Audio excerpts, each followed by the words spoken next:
But all right, so So this is just like TikTok, but like a podcast version, because you can send gifts on this too. yeah, pretty much. All right, so we're gonna start off with like the introduction thing since this is pretty much like the first episode for the podcast that we've done. So I'm 19, enlisted in the army, fucking January. Uh, both of us left for basic on the 4th of July. We're both infantrymen.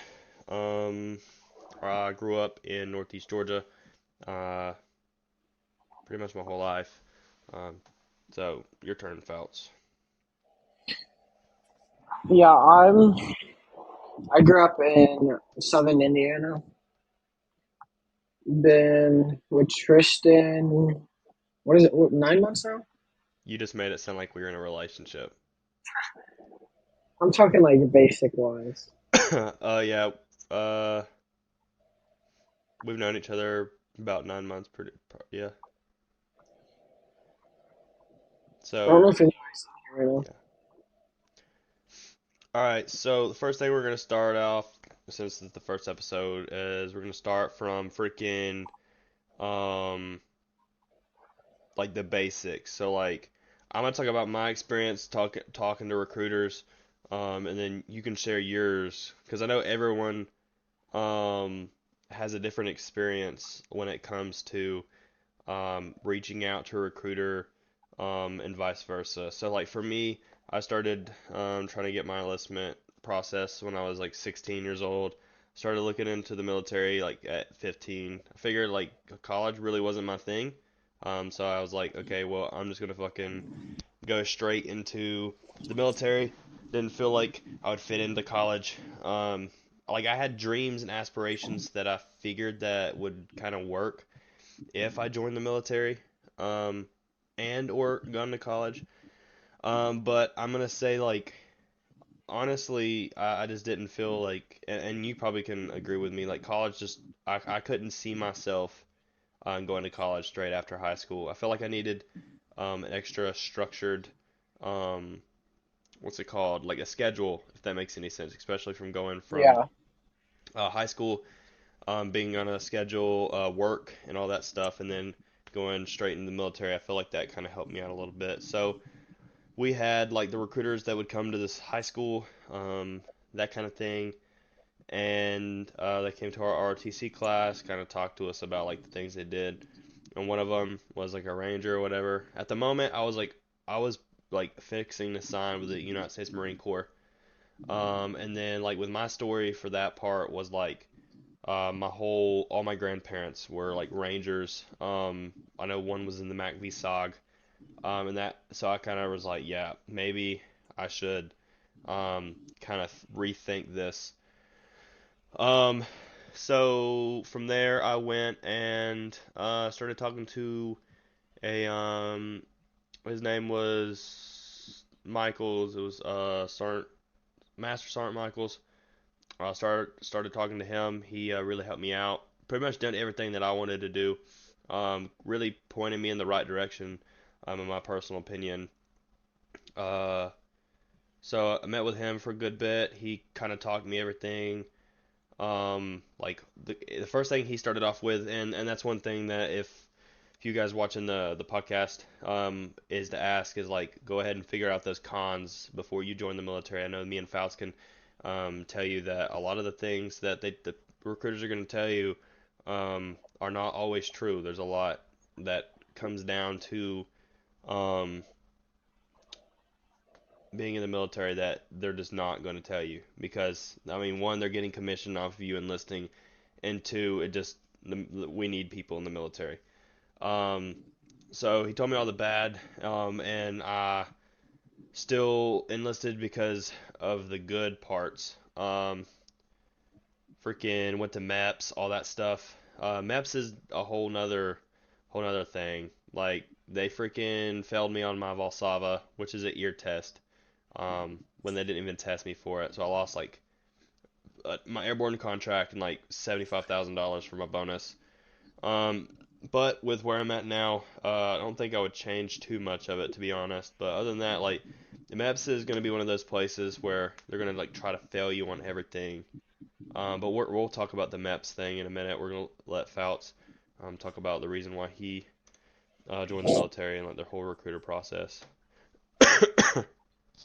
Okay, so with mine, I started January. Like I was still in high school. The same thing. They came to the high school, but I didn't do JROTC. Uh, and they were just like they just sat there and chit chatted with us, and it was like only sometimes the Navy came through, and then like the Marines were there all the time, and then the Army only showed up once in a blue moon. I always said I would never go Army or Air Force. I was dead set for Navy. Um, but with stuff like juvenile like stuff, I couldn't join the Navy. So I was looking for a different alternative. I was still dead set against the Air Force, so I wasn't even looking at them. My next stop was the Marine Corps, which uh, they said the same thing as the Navy with the juvenile stuff. They wouldn't let me join. So my last option was either the Navy or the Army, or just sucking up my pride and going to the Air Force with my brother. Um, so I ended up going in. I ended up going in to the Army recruiter because they only showed up, or no, they had a flight sim at my school before I went, and I talked to. It was Staff Sergeant Hayes was who it was for me. I ended up having two different recruiters because Staff Sergeant Hayes went on baby leave, like right as I was about to go in. So uh, I walked in there. I sat there and chatted with him for a little bit in January. And I told him I was still contemplating whether I was going to join or not. Because at that point, I was questioning whether I was even going to join the military. Right. Um, because like I couldn't get into the Navy, and I really didn't want to go Army. But I was like, "There's nothing wrong." At that point, I was looking into it. I was like, "There's nothing wrong with it." So I went. I went and did the PT stuff with them when I could, and then I just continued working. And then about what I'm going to say May or April, I walked into the recruiter's office after I turned 18 because I moved out February, like, or no, it was March 1st, 3 days after I turned 18. I moved out of my house and I was living on my own. And then by April, towards the end of April, I was like, yeah, civilian life isn't for me. Let's get this going. They, I can't remember the other job they told me that I had available, but they were like, don't go for it. They're Hmm. like, infantry's not enough schools, but they're like, we're gonna try to get you as a Bravo and not a Chuck, which it really ain't up to them. Yeah, really, because they give us that they tell you that you're gonna be an 11 Bravo, but really and truly it's like an 11 X-ray contract, which like the Army determines depending on like who they need and numbers and that Hey, kind you're of thing. breaking up. I don't know if it's me or you. I'm not 100% sure. All right, well, just continue on with what you were talking about. I mean, interrupt you. No, you're good. Uh, and so I basically I signed a I signed three contracts for the Army. I signed one for 30K with an option 19, which for the ones that don't know what an option 19 is, an option 19 is a duty station of choice. So you can pick where you go, which I signed it for Fort Campbell with the 101st. Um, and then I went to MEPS. They kicked it back and said, or they kicked me back saying that they like needed more information. So I ended up signing the second one, and that time for a 20K for with an option 19 for Fort Campbell, and uh, and that one was going good. And I guess that's where it goes into the MEPS part. Uh, until the day I was supposed to ship, my MEPS didn't put in my ship order, so they were like, "Yeah, you gotta. We can try to get you a contract, but you'll probably lose your bonus. But we will try to get you a 10K at the minimum, or or you can wait 3 months for that bonus to open up again." And at that point, I'd already sold my car. I'd uh, like relinquished the house I was renting. So like at that point, I didn't have anywhere to go back to, and I looked at them and I was like, well, if you guys can't get a contract, I'll just walk over to the Air Force office in MEPS and sign with them instead. Because like at this point, I was fed up with the whole process of getting into the Army because like they were just doing too much.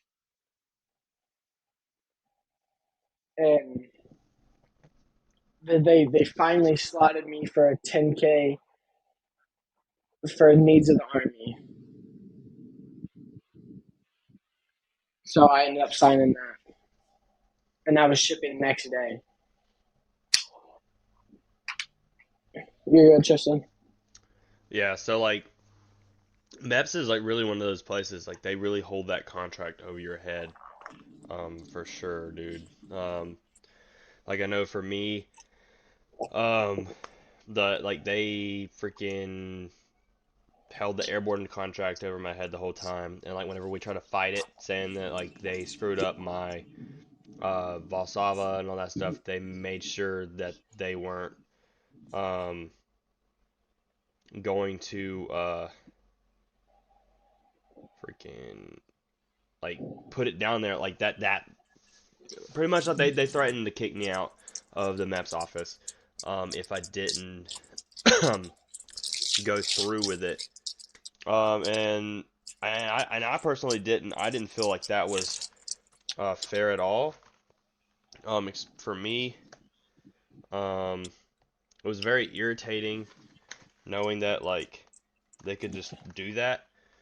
Um, right? They didn't even try to fix it. Like we attempted to like the liaison recruiter and all that stuff tried to help me out the best that she could, but the doctors just didn't want to work with me. But like MEPS is just one of those things and you probably know what I'm talking about. They're out to get you for literally anything.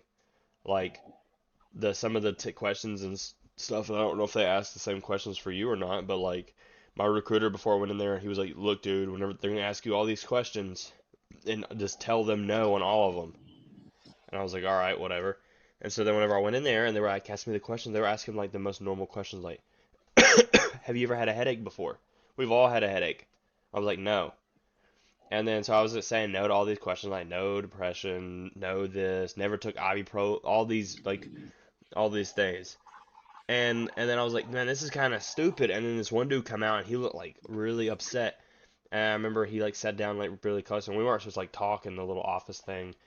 But like I like leaned over, I was like, "Yo, bro, you good?" And he's like, they're failing me because I get have headaches, and I've taken ibuprofen before." And I was like, "Bro, that is actually kind of screwed up. Um, that they can do that to you." I don't know if you had any like similar experience. I know like they did the contract thing for you as well, and then like for me, Well, if you remember, we discussed this during like OSIT. They screwed me over with my contract. They gave me the 19, um, what's it, the option 19? Yeah, option 19 contract. And then they didn't tell me what duty station. They just said Georgia. And so I was like, all right, well, I'll just take Georgia because I didn't think I thought that Benning was just I thought only Ranger Battalion was here and freaking training. And then I was like, all right, I'll be going to third ID. I'll be down there in like Savannah area. This is gonna be pretty cool. Different change of scenery because like I said, I'm from northeast Georgia, so going down towards the beach area is a little bit different for me. And no, I got freaking stationed here, but I mean, I've got like right now I'm in a good spot, I guess you can say. Like, I'm not really like I've got a bunch of schools I'm gonna get to go to, all that kind of thing. Um, so I can't necessarily complain based off what I got. And like you got really lucky.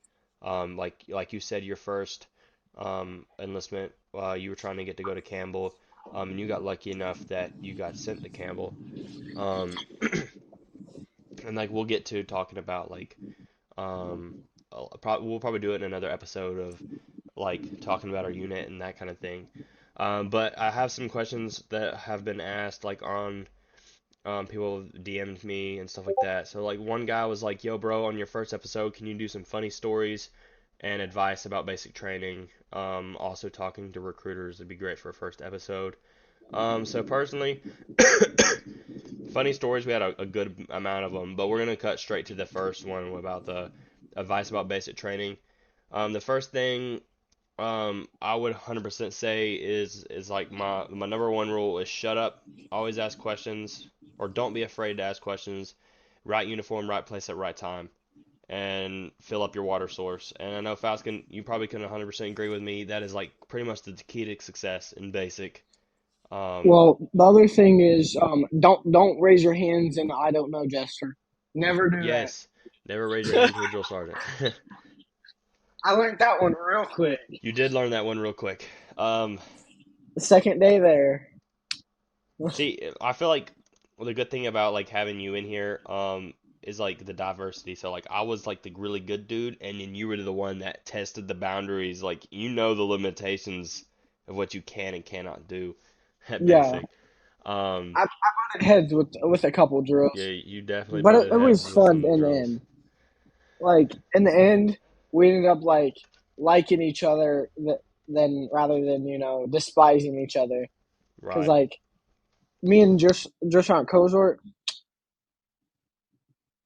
and who else was it?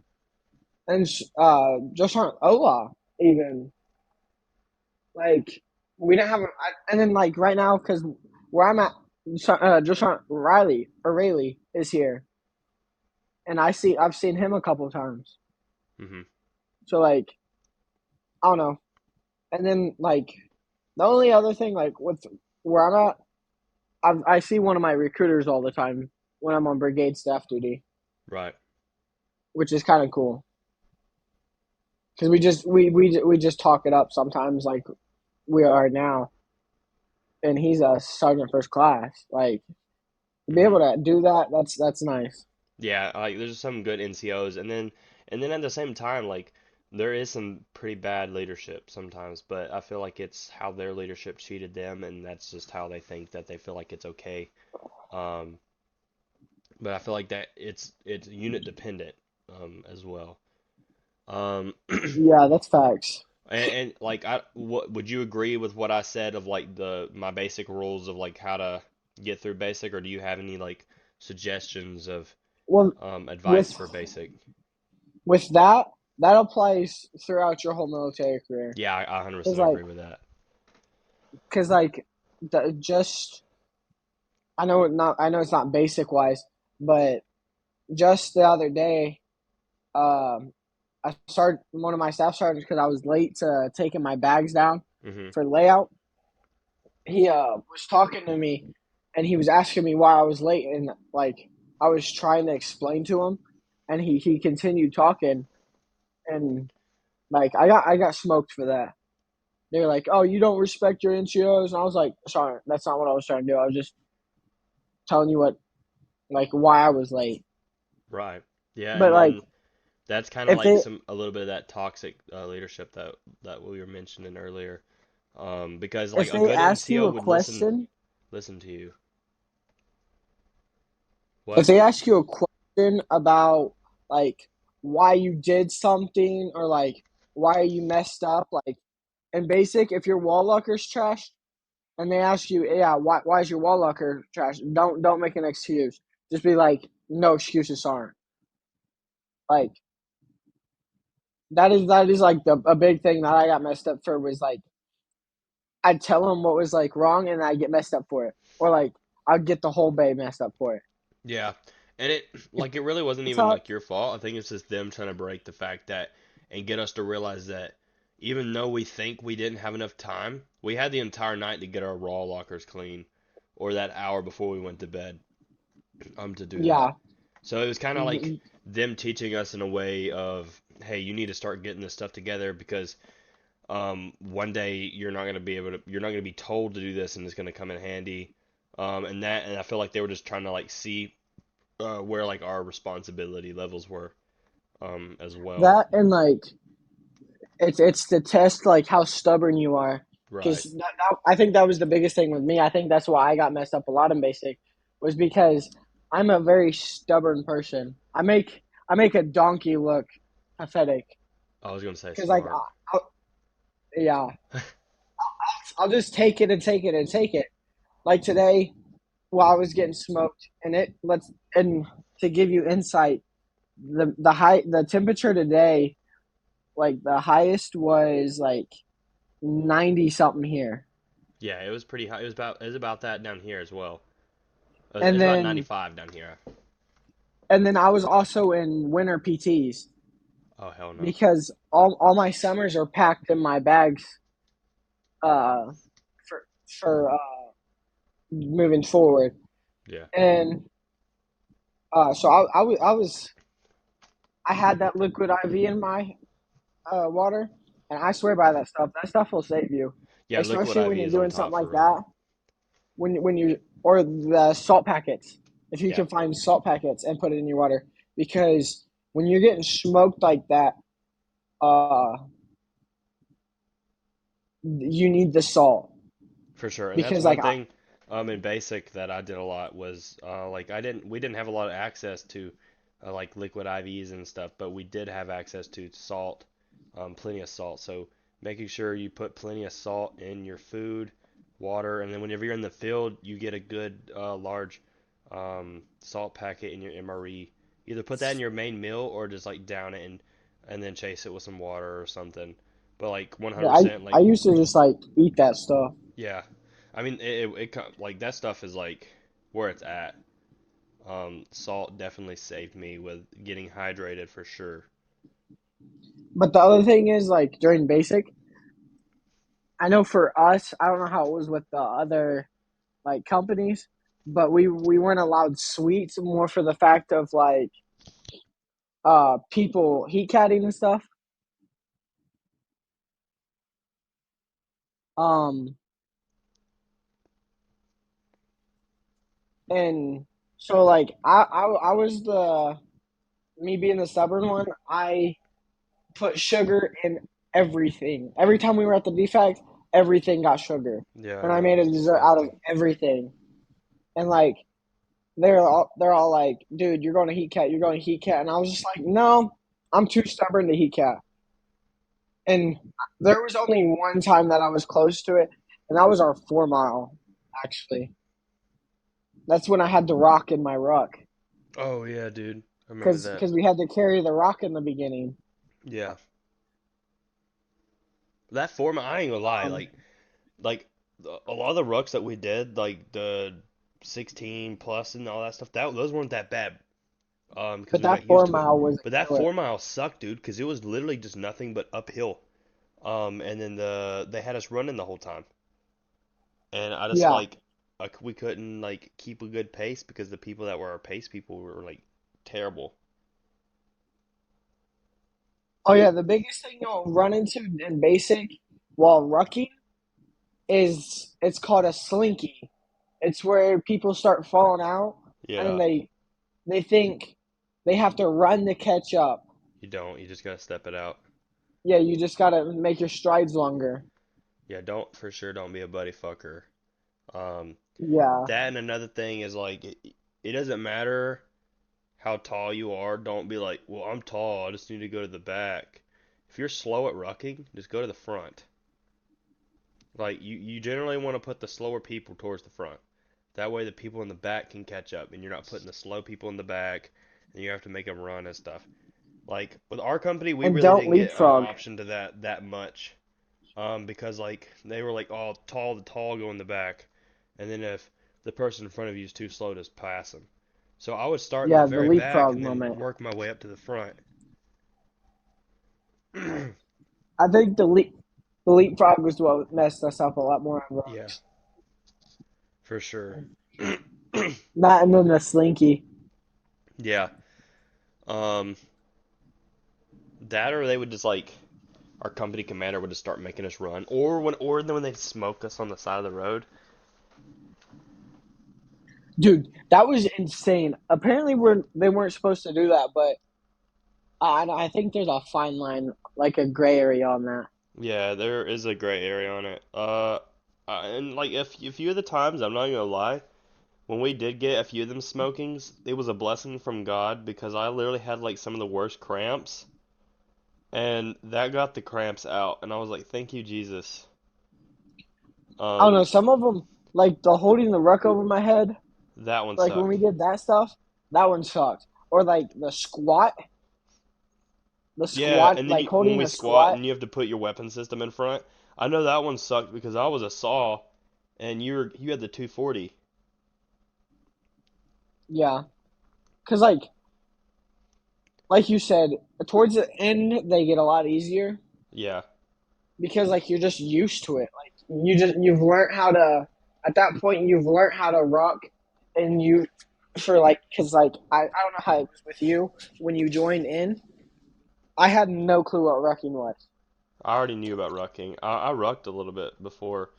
Um, but like one thing that I learned with rucking is if you just give up and you just walk, it's not that bad. Like if you're thinking about like, oh See, my Lord, how many more miles do I have? Now there is going to be some rucks that you're actually thinking that the whole time, and I know you probably can agree with that, Faust. There's dude, some rucks that I was that like, was the 16-mile one because like I had all that ammo in my ruck. yeah, I had like everybody didn't want to carry their saw drums, and so they just gave them to me. And then I had a freaking M4 combat load on top of that, and then I was helping out one of the 240 gunners carry some of their See, that's ammo. And how I bro, I was. was like, oh my gosh, I had over 3,000 rounds for the 240 yeah, and two combat loads for the M4. The M4 ones, the M4 rounds, like I had to, because I had more than that, like for the first half. But like when we like started going downhill, it was like digging into my side so bad because I had the bandolier on with all the boxes in it, and I just like I was struggling with it because it was like cutting into my skin at that point. And so like I handed it off to the guy behind me. I think it ended up toward at the back of the rucking formation. I think they just got like handed and they just handed it back every time like someone got tired of it. But I carried four combat loads in my tap or two combat loads in my tap, not four. But I had four total at the beginning because like everybody just left all the ammo in the patrol base. So I was like, that's not okay. yeah, we would have got so messed up if we got With caught. left rounds, Yeah, yeah. not even caught. I felt like it was just dark. A lot of people weren't really paying attention. Oh no, I think the best part about that last run was the Kim lights. Yeah, Remember that? yeah, I started off with like I had dead ones, or like they were almost dead, and like I found like three on the side of the road. I don't know if I was supposed to pick those up or not, but like I became like a Christmas tree. yeah. You did. It was kind of funny. I could be like, I could just turn around, I'm like, oh, there's Fouts over there. Yeah, but like you gotta find like little things like looking for Kim lights to put on your kit. where like the thing I did the most is just like when I like got to the point to where I was tired, I just didn't think about anything else. Yeah, The just only walk. thought in my head was one more step, Yep. one more step, and I just repeated it until finally we got to where we needed to be, and then I was just like, oh, that wasn't that bad. Yeah. Like once you get past like 2 or 3 miles and like your feet just they just kind of like numb to it. And like Oh no, with if you're going at a good pace, I feel like that helps out a lot. the Oakleys, you can get a runner's high pretty quick. That's why I like them because like I just don't feel it. Yeah. Like I'll be second mile in and I just don't feel it no more. Yeah, I feel that. My feet are already numb, so I didn't feel it when we started. Because like I've noticed now, but like my feet are so calloused Yeah, my now feet from are doing thick. all that rucking. Like I don't have issues with my feet anymore. Like, and I don't think I even have issues with blisters in basic. I mean, I had one or two, but like that's expected. I wasn't one of the guys that had like a blister every time I rocked Yeah, and I all think the that. only one I got was that one that was on like the very back of my heel, Yeah, and the I heel. I don't even remember how I got it. Well, those were from the 30th AG boots. But once I Uh, switched over to the Oakleys, they were yeah. tighter. I think it like I just got the boots, and then I think as I was wearing thin socks, so it was causing the back to rub. And like it wasn't even on the bottom of the foot. It was just like at the like right when the heel curves up, it was right there. So I just Yeah, put some freaking moleskin on it, and it was good to go. Let's see what else questions we have in here. But no, that question that we just had a second ago, we'll answer a little bit more of it in a different um episode. But that was from Steven.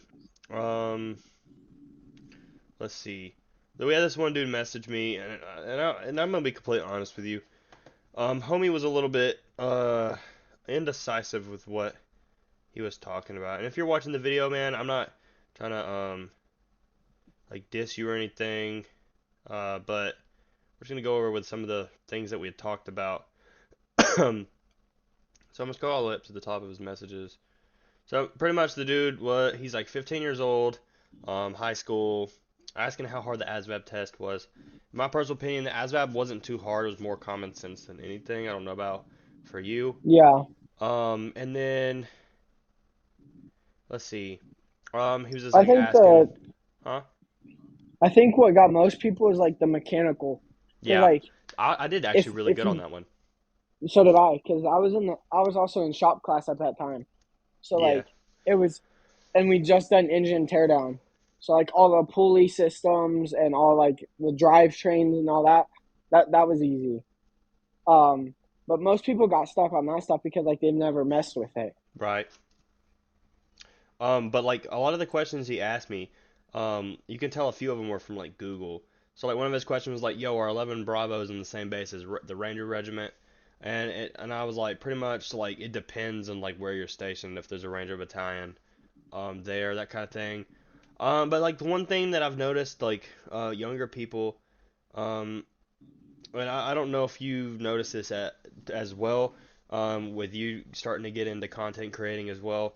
But like he was like, let's see. He's like, I want to be in the Ranger Regiment, but I also want to be 11 Bravo in the Marine Corps, which is also known as an 0311. Um, and he's like, because then I want to be Delta Force, but I can't make my mind. And like in my personal opinion, if you're gonna go special operations, you need to like pick one of those things and like really stick your mindset to it. Because in my mindset, and you probably can agree with this, if you're so wishy-washy, then you're not going to be able to go through selection. Um, Facts. I and was it's not actually even talking to saying my that you're not sergeant. physically able to do it. It just shows that you're mentally not able to because you're so wishy-washy. You got to Well, be I able to was like just talking to my 100% sergeant. pick that and go through with the mindset for it. Um, and, Person. and that's what I told him was like, look, dude, you can go through as an 11 Bravo, go to RAS, become a Ranger. And then if you want to go to Delta, Delta pulls from Ranger Battalion more than they pull from the Green Berets. And the Yeah, kid was Tristan, like, real all quick. right, well then if I don't make the Delta requirements, then I'm just gonna go and be a 0311 for the Marine Corps. And I was like, whoa, whoa, whoa, why would you go from a freaking, you're already in SOF, you're in the Special Operations Forces right there, you're in the Special Operations community, you make more money, better gear, better treatment. Um, but I mean, that also depends on your leadership. Sometimes some units just have toxic leadership, but for the most part, you're in a better place. Why would you degrade yourself from a what was a Ranger bat like tier two? I think it's like tier I two, think tier so. three. Why would you go from a special operations group to a leg, back to a leg? Like you already a leg to begin with. If you made it to Ranger battalion, so like that's what I don't understand is a lot of people don't realize um the work that it takes to get there, and then that it's like, oh well, then I'll just leave it. And I don't know about you, but if I made it to Ranger battalion and I say I didn't make freaking Delta or whatever, it may be, I'm not going back to be. I'm not going to be like, well, screw this. I'm going to go back to being 11 Bravo. Nah, but like I was trying to say earlier, I was just talking to my sergeants. He just got back from one of my sergeants, and then I have a staff sergeant that's about to go, and then I have a guy that's in my company that came from uh, Ranger selection. So like I've been getting a lot of insight on the SF selection and Ranger selection. Uh, so with the SF selection, uh, or the first 21 days, like non-select period, um, you'll be like rucking and running a lot just because like they want to see how resilient you are. And the PT test for the SF selections is what gets most people because most people want to just stop and do just the minimum. If you're Yep. going to go for SF or Ranger, You need to max that exceed shit twice over. exceed the minimum amount by at least double, Exactly. if not more. Because with the selection process, they're not looking at, oh, this guy can do it. They're going to look at, oh, this guy can do it and more. Like, Not he's the only guy that, we but they're want. also looking at mental as well because But what like you may not be like they can tell who's trying and who's not. Like say me and you went to selection, right? And I'm over there like, yeah, yeah, I can do it, but I'm just gonna hit the minimum. But you're over there struggling just a little bit. Like you're right there at the cusp, but you make it. But they can tell you're trying. They're gonna pick you in selection over me because yeah, you have the mindset that they want. And whether that's the Ranger Regiment or SF, I can't really say anything about Delta Force. I have no idea anything about that. I know about as much as the regular people in the world do. But like, I mean, like we know it exists. That's about as much as it is, and it's hard as hell to yeah, get we don't know into. what they do. But also on the mental aspect is they're trying to find out what your break is, like how much stress you can take before you break. And that's what he said that their biggest thing is because like he said that when uh and if you get hurt during any event during SF, he said you have to continue that. You got to finish that event before going to sick call, and you can go to sick call after or the med bay or whatever it's called. Um, you can go after, but if it's a serious enough injury, they will just drop you. Oh, Like so with they will med drop you. Do that? Like, can you get recycled in like selection, or is it just like complete no, drop? you just gotta. It's a complete drop, Wow. I and know like you Ranger gotta go Regiment, you back. RASP you can get recycled, but like I mean selection is completely different. So like I could see what you're Um, meaning, like just complete drop. no, my sergeant he messed up his knee. He tore. I think he tore his LCL and his meniscus, and he messed up his shoulder, and he got dropped. I don't know. I don't know if that was during the 21 days non-select or if that was after, but they will just drop you. Like it doesn't matter what part of the like where you're at in it, they will drop you without hesitation because they don't need someone that's injured. Yeah. They want they want and it, the other thing with selections is I don't know how well the whole if I'm struggling to do it because he was telling me about a guy that like just continued like driving himself in the dirt for the selections process, and he got dropped at the 21 day non-select. And uh, and the thing with the non-select days is you have to stay there for that whole 21 days.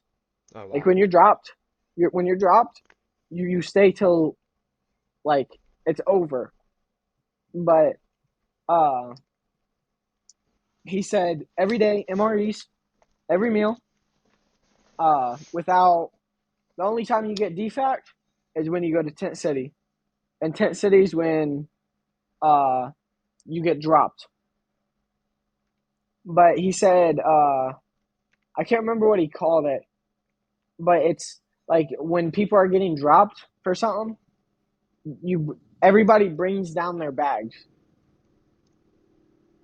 Like Wow. no matter whether you're getting dropped or not, your bags go downstairs out of the area, out of the sleeping area or bay or whatever you want to call it, and they will sit there and call off roster numbers, and they'll be like, at this point you are dropped, and then you have to continue help setting up each event for everybody else that's still in. Mhm. Uh, and he said that a lot of people get stuck and get dropped at the PT test or the first ruck because you do a long ruck, short run, short ruck like that, like the first week.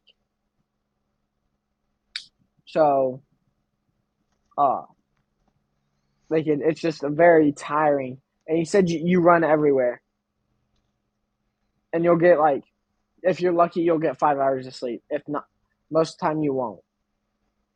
But he said like if you wake up at like in the middle of the night and have to use the latrine, the latrine's not in the like Bay Area. It's in a complete different building. As soon as you hit the door of your Bay Area, until you hit the bathroom, you are full sprint. Yeah, you better hope you No, don't got like the runs or something, 'cause that'd be an interesting run. yeah, he said. If a cadre uh, sees you not running, he he said that you'll and he there was a word he said that if you hear during the PT test, it's an it's that whoever they're saying that to, it's an immediate drop, and it's with the pull ups. I think it's like camp camping or kempering, something like that. I can't remember the exact word, but he was telling us this morning about it. And that Uh, like where, cause like the way that like the Ranger School RASP, and I know that selection will do the same thing. There's like a bar, um, but I know for like Ranger School there's a bar or something, and like when you do your pull-ups, if you keep hitting it, they'll fail you for it because they don't want you swinging. They want you to actually use as much strength as possible well, to the other get. thing is selections ain't as bad about it as Ranger is.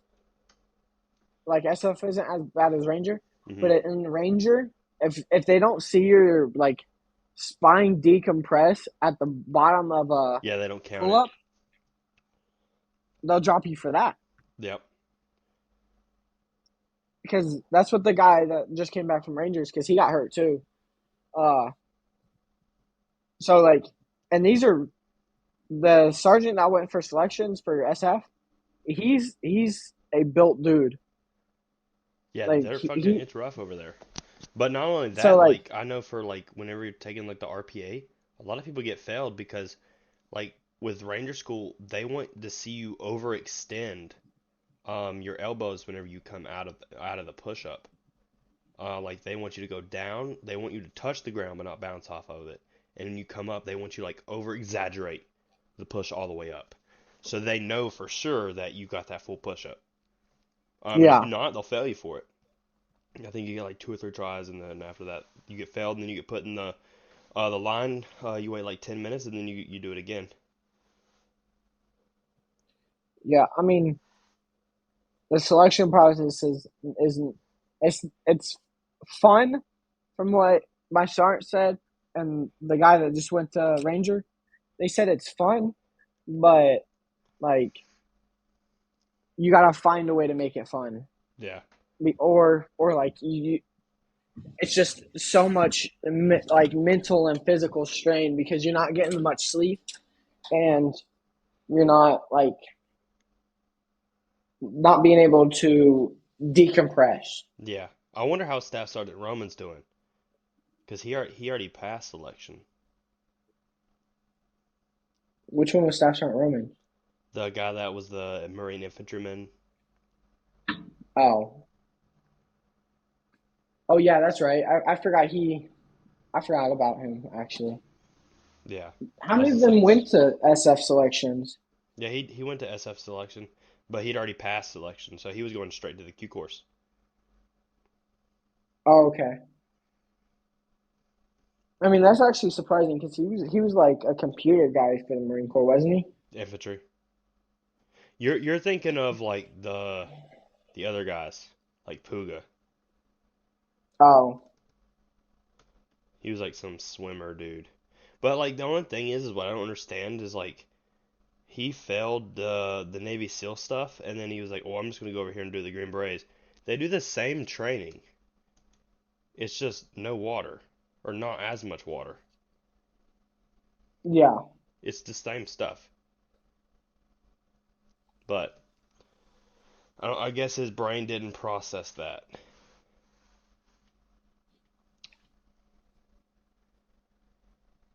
What else do we got for this episode? That's what I'm looking. Um, but no, that kid, he pretty much. I'm gonna just keep scrolling through. Um, oh, here's a good one. What's the main thing that kept you going through basic combat training or OSIT? Let's see. Grew up in a rough childhood.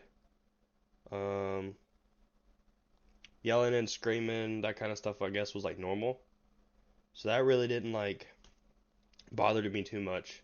Two, mama didn't raise no bitch. Um, Facts. I wanted to prove my family wrong, but not only while I was doing that, I wanted to prove myself that I could push my limits, no matter the outcome. Um, I also,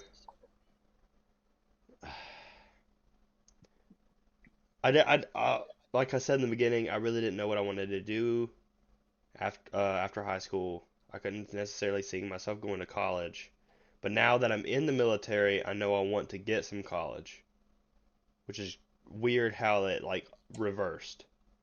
Yeah, Um, because like with the thing with the college while being in the military is like you can do so much more with college. oh yeah. Like you're limited without it. And Hmm. like I said, or when I was in basic, I swore that I wouldn't go commission. But now I'm sitting here and I'm like, actually, you know what? It wouldn't be bad to go commission. Yeah, get some good pay, get out when you're a captain. Yeah, That's what I'm thinking about doing. Doing 8 years enlisted, then switching over, going to OCS or green to gold, and then by the time I'll hit my 20 years, I'll be a captain, and I'll retire before I hit major. That way I can still get my EO pay. yeah. Or OE pay, it's OE pay. Yeah, I was about to Because say when you hit major, EO. you lose that. And then you just like lose like half your pension right there. But as it's a debate. And the good thing for like with UFOUts, like you want to do the whole like working on airplanes and stuff, and like we'll talk about like what we do want to do when we get out of the army in a further episode.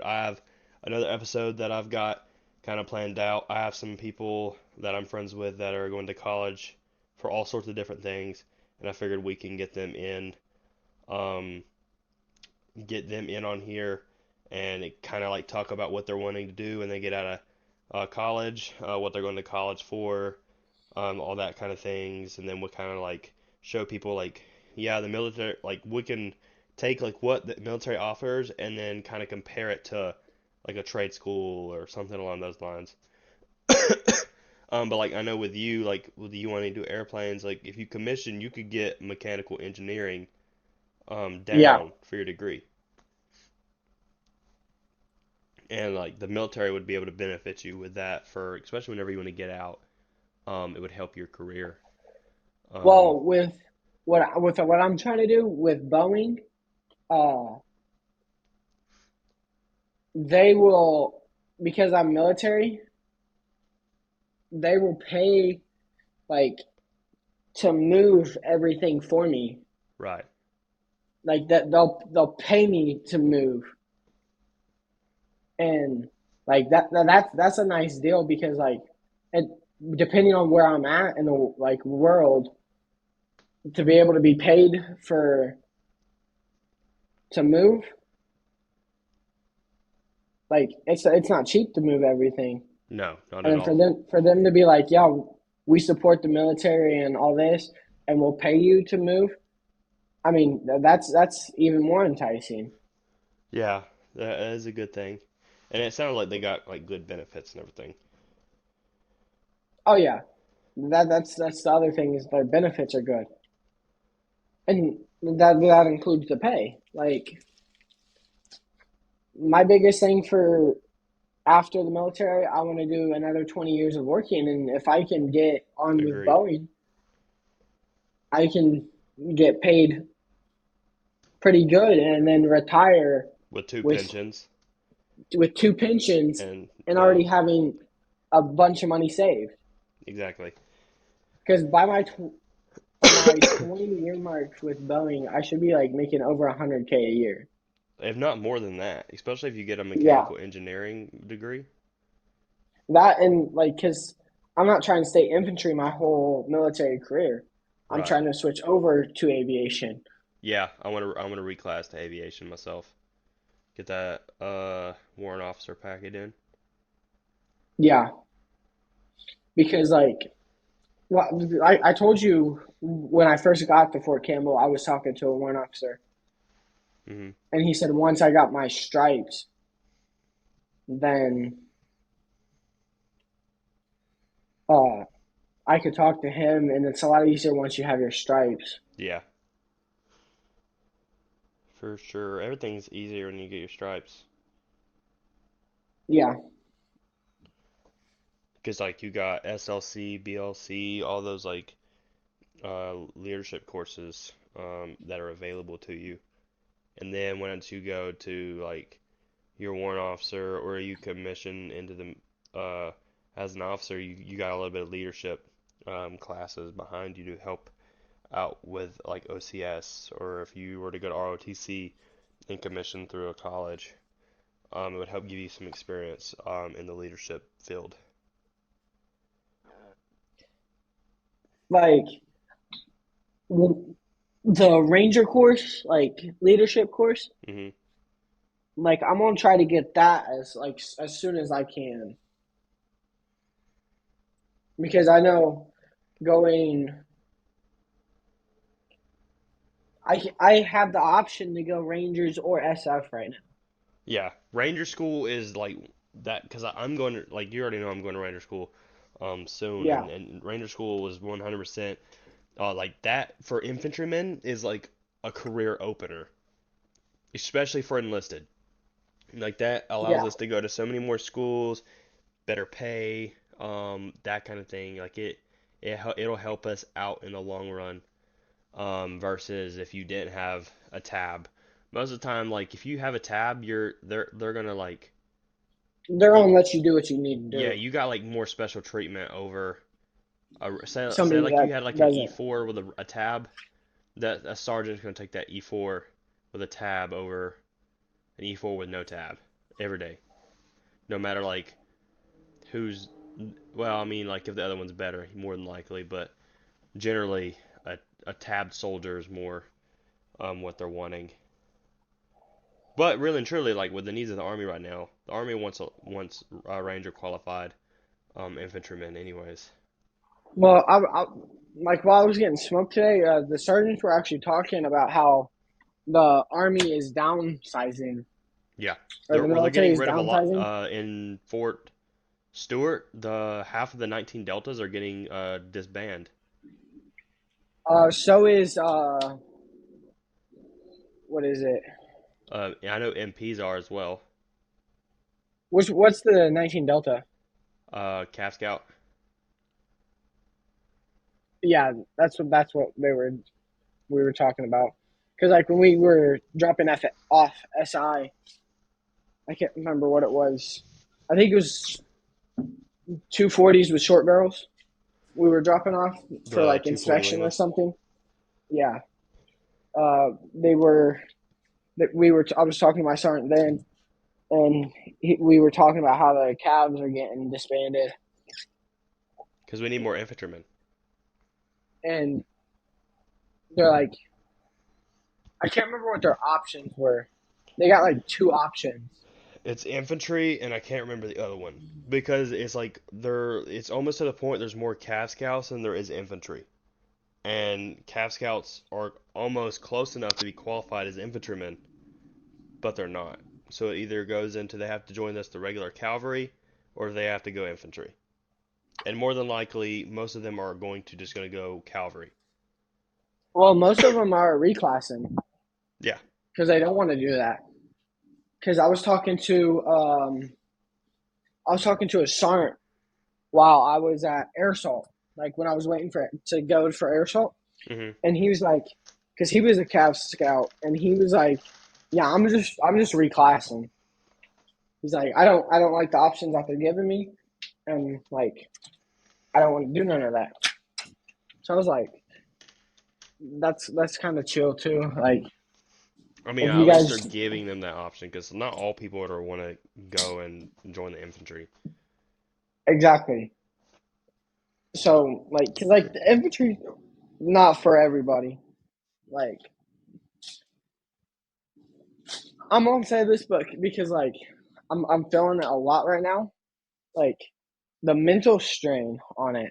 Yeah, for sure, dude. Like, Like they don't have like a designated thing that we're doing right now. mhm. So like and like all their planning's like last minute. That's been getting me the most lately.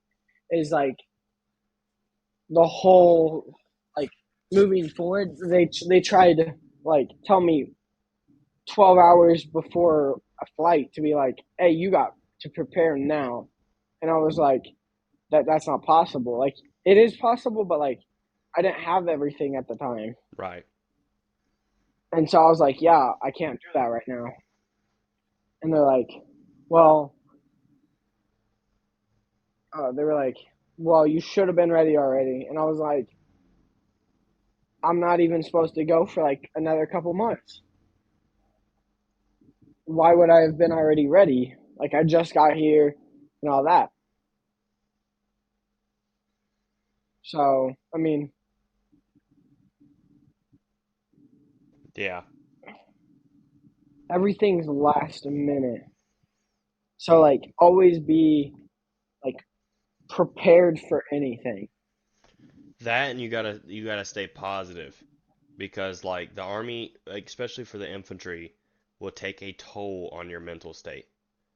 Oh And yeah. like And we can't like explain smoking it, sessions.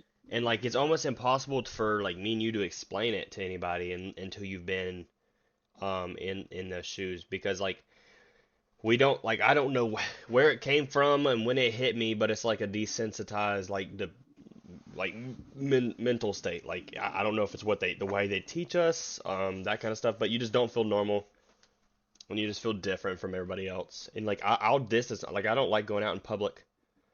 Um, Me neither. but like if I have an I army friend or something around, like when you're down here, I'll go out and hang out, chill out, that kind of stuff. But like When I'm That's not the thing. around Like like other army people, I don't want anything to do with anybody. Like for instance, like yesterday, when my wife came home and she was like, "Yo, I made a new friend. More than likely, they're gonna come over in a few nights for dinner. Maybe you can start hanging out with her husband." I'm like, I don't want to hang out with her husband. I don't want to talk to him. I don't have to see him. She's like, "Well, he likes cars." I'm like, I don't care. He's not gonna understand me, and like I can understand him because we've been civilians, but he's not gonna yeah, understand me, and I feel like we're gonna butt heads. And the sad part is like we want friends, but it's so hard to make them unless you're in the army or like in the military or something along those lines or previous and that well, kind of thing. the thing is, like before I joined, I was a social butterfly. Like I would go out with anybody. Like I'd hang out, do whatever. But now anymore, I just sit in my barracks room and just sit by myself because like I don't want to be around nobody. That and sleep. I sleep so much more. I don't sleep. Well, that's the thing is like it's weird, and you probably know what I'm talking about. Like it goes in like cycles almost. Like you'll sleep for a few weeks, and then after that you're awake for a few weeks. Like you can't sleep. I Same don't know. thing with like Like eating.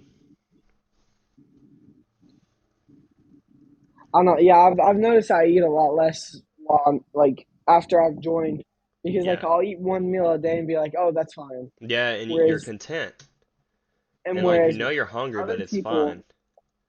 other like I almost said normal people, but the civilians are like, Normal oh, people. I need I need 3 meals a day, It's or like no, I you feel like don't. I'm gonna die. I eat one moderate meal a day and be like, oh, I'm good till like 2 days from now. I can eat again and be like, oh wow. I Yeah, think it's like the dissatisfaction with food anymore. Like I'm only satisfied when I'm to the point to where like my body's shutting down. Like I'm so hungry that it's shutting down, and I eat something. And I'm like, oh my god, this is heaven. yeah, Because I've noticed like here recently. I mean, yeah, I've been ordering a bunch of food, but that's because I've been like spending so much time not eating. hmm And I go to work every day. I if we get smoked, we get smoked. But like, unless I other than eating here and there, like the last couple of weeks, I've been like eating like every 3 days. yeah, And then when I do eat, it's like consistent. And then I won't eat, and then I will eat. It's like this like you said with the sleep. hmm It's like a rotation. yeah. Like you'll be like, oh, I'm not hungry. I don't want to eat. And then you'll be like 3 days later, be like, I'm so when hungry, I was the feel like last I'm time? dying. You'll be like, when was the last time I've eaten? And then you realize oh, I'm like starving right now. Yeah, And then you just be like, and it's where's just, the and it's like, closest food? and it's exactly like that with sleep. Like I can go off like 1 or 2 hours or none at all and be fine. And then all of a sudden I'm just like I'm like a walking zombie and I'm like crashing all the time. Like I sit down and I'm about to fall asleep and it's like where did this come from? And then you just go through that whole sleepy stage for a few weeks. But really and truly, like the army messes up our sleep schedule so much. Um, so that's just one thing. That and just different things. We just and it's like my wife said, it's not that we're physically tired. We're just mentally exhausted. Yeah, Our I feel minds that. haven't had time to like actually have a rest. Because like when we went on holiday block leave, I was so busy during holiday block leave, just trying to do everything that I could before I had to get to my unit with my family and stuff. I never had time to rest. And You know, I spent that time partying. and one thing like I was actually hoping, cause I didn't know my unit doesn't have summer block leave. Um, so yeah, we were gonna go on a vacation and everything. I was like, shoot, I'm actually gonna relax for the first time.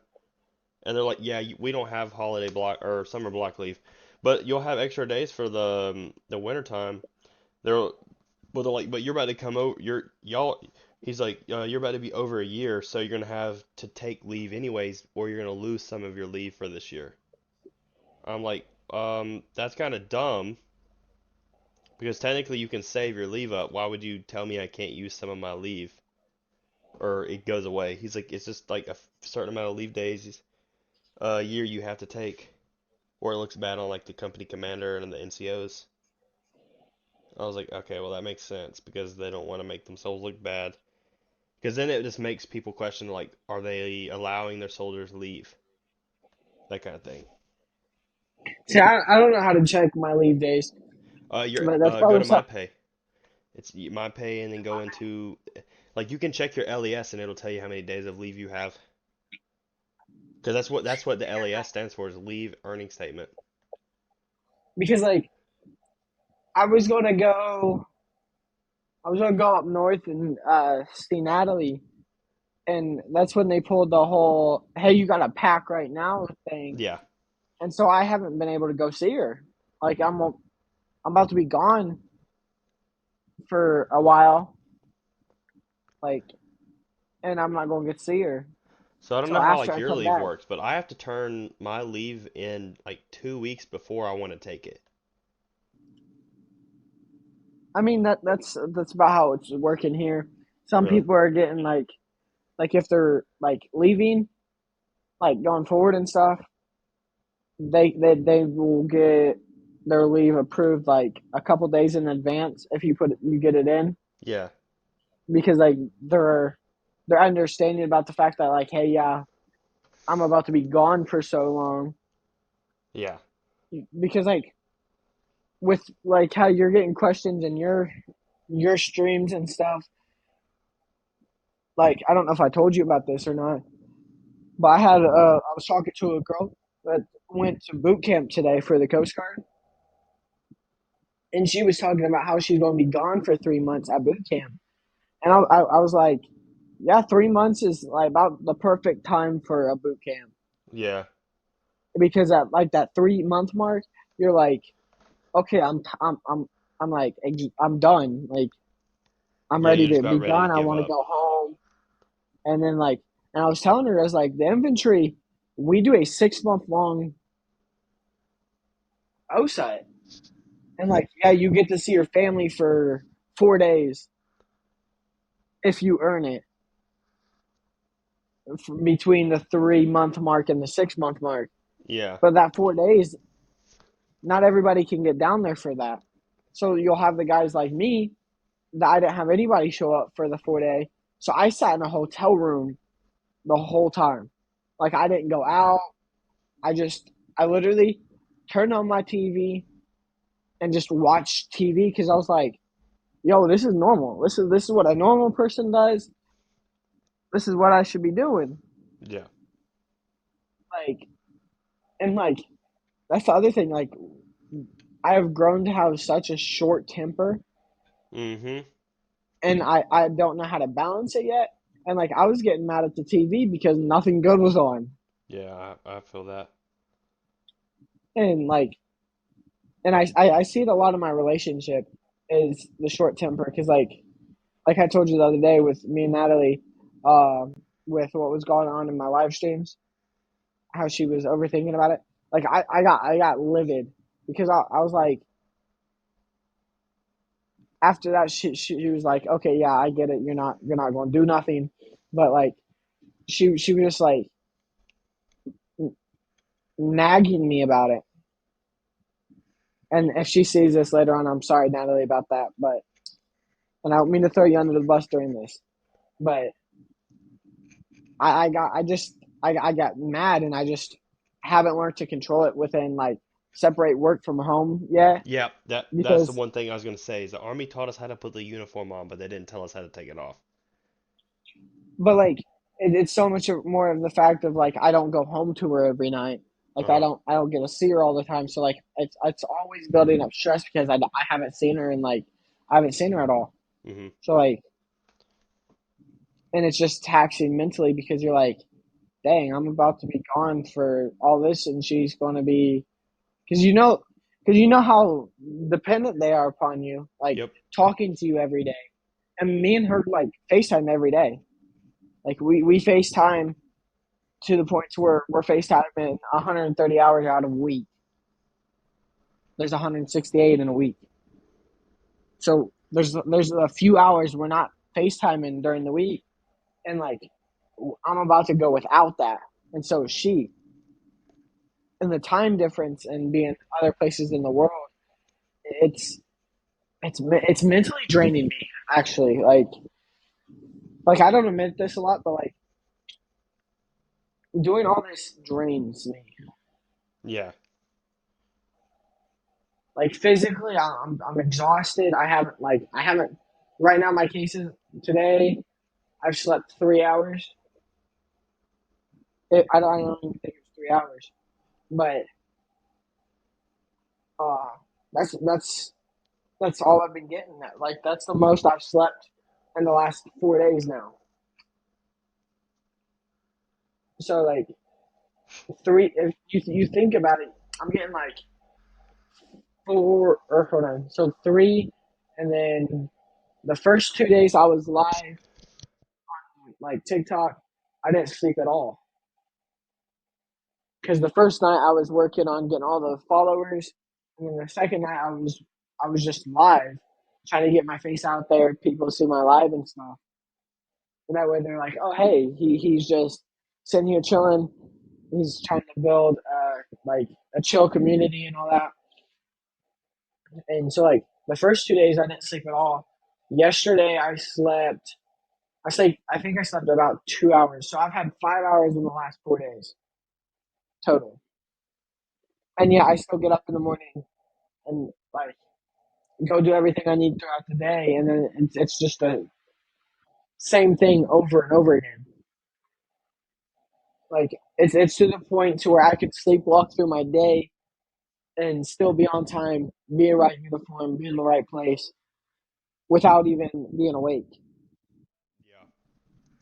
Like the whole zombie effect, that's real. Mhm. Like you just get to a point to where like you're just so dead inside to where like you do just the minimal. Yeah. But I know like the podcast is like the episode's gonna be ending soon. But like I don't know, I feel like people need to like know like how draining it is. Yeah. Like there's a lot of pros, but then there's a huge list of cons, and a But no, lot of them because like people just don't talk about it. nobody's going to tell them how draining it is physically, mentally before they sign. And if they're sitting here before they're signing, listening to it, like not it's this isn't a way to deter you from doing what you want to do. It's just saying, hey, are you committed to doing this? Like Yeah.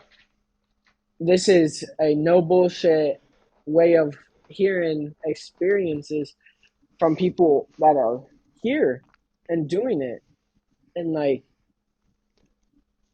we're not bullshitting you about it. Like Yeah. when We're being like straight when up. we're talking, we're being as straight as we can be with our information because like that's the best way for people to understand and be able to commit to something. Because like sometimes I question my commitment to do in doing this and stuff because I was like I didn't think that it would be this tiring Yeah. because like I talked to my brother a few times because he's in the Air Force, and like I never seen this part of him, and I know he had to have gone through it. Like I think he's a sergeant now, or the equivalent of our sergeant. I don't know what it is for the Air Force, but like in order to get that far, it's taxing, Yep. very taxing. For sure. A lot of hours. A lot of working hours. Oh yeah, and like the other thing is like through my live streams that I've been doing, people don't realize like the pay. I guess like on how we get paid and stuff. Mhm. because because we do get paid like 24/7 every day, but There's a our lot of pay is like civilian jobs they're $5. making way more than we are. Yeah, and then we're the ones that have to listen to the civilians because they're making more. I mean, And like we because work for the civilians. One thing that irritates me is like the whole like they'll see us going live and they're like, "What are our tax dollars doing?" It's like, look, dude, I pay taxes too. Like just because I'm in the military doesn't mean I live tax free. oh, And I just paid my taxes yeah, that I owed. Like we're we're held to the same standards as everybody else, but like we live off of we live off of not even minimum wage. oh yeah, for sure. Um, Like and so, I think that's one reason why service members are most of them are very successful when they get out of the military, is because we're so used to living with such little, and saving that when we get a good amount of money, we're like, wow, I can do what I need to, but I can still save. Um, yeah, and then you can build that nest egg, and I feel like that is one thing that helps. Is that and like they've instilled in us like working 24/7. yep, Like we're on call no matter what. Like we don't have a choice yeah, on whether we're on call or not. That and like I know a lot of like no fresh military guys that go out, they're doing like night shifts because nobody wants to do them in the civilian side because they're hmm all like, oh, I want my sleep and all this, and we're like, oh, we can be up for days at a time and be like, oh, yeah, we're chilling. yeah, Give us an energy drink, maybe some nicotine or like dip or Zins, yep, and we're for fine. sure. Like an energy Like, drink and a can of dip, and I'll be up all day. I'll be up however many days you want me to be, as long as you keep and like, giving me energy drinks, because like one isn't gonna last. yeah, we idolize like the nicotine, the dip, and the Zins because like today when I was getting smoked, my sergeant pulled out a can of Zins, and he goes, "You know what this is?" I was like, "Yes, sergeant." And he goes, "This is what's going to save you a little bit right now." And he threw two or three in, and I was like, "That's what's up. Keep popping them, sergeant. Like as long as it's going to save me, I don't care. Keep popping them. Like, Yeah, but like that's for sure. we're just so used to it, I Yeah, guess. That and a lot of people drink, which yeah, I've like cut down on it, but like we're because we are mentally and physically drained, we do what we can to escape. yeah. And most of the times it's through alcohol.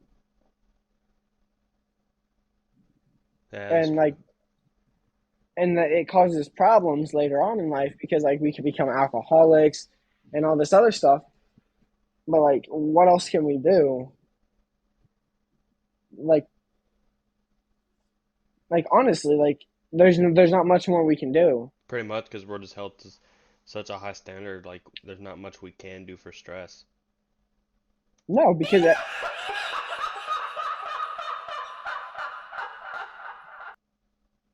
what was that? I have no idea. I found like these random audio effects. I clicked it. Um that was good timing though. Ask you about what we can do about stress and laughing. Yeah, pretty much. There's nothing we can do about it. Fact. Just be Like like, we what can we do? Drugs. I'm just kidding. no, we can't do that stuff, No, but it's just a joke. I get it. I mean, we joke Uh about that kind of stuff all the time, anyways. Dark humor is like literally what gets us through. yeah. That's Um, like in my live streams they were like, "You got any jokes?" And I was like, "If you DM me, I've got plenty. On live, none." for real, dude. Like I ain't anything trying to I get say banned. with jokes, I can't say on live because I will get reported. Facts. All right, But well, I think we've kind of like touched pretty much um Everything on basic. everything about basic and stuff like that. I think the next episode we could probably touch on um I feel Units. huh? We could do units. That or I kind of think we should do one of like um what makes a good soldier. Like how to get your PT scores up, um Yeah. diet, sleep I don't know about schedule, the diet um or the sleep. that kind of thing. I mean, it's gonna be a little difficult coming from us, but like we do know how it works, but it just doesn't work for us right now. I don't know. My Um, diet basic was sugar. hey, you slept all the time during basic. It's because I was always in a sugar coma. No, Like that's if you good. didn't notice, I'd eat more sugar in for dinner than I did at any other time because like when I do go to sleep, I just pass out. Yeah. All right. Well, we're So gonna end like, the podcast here. I appreciate you guys all stopping and listening to our podcast. We'll be doing some more. Eventually, we're gonna have like a schedule built up, hopefully, um, based off when we can do them. I know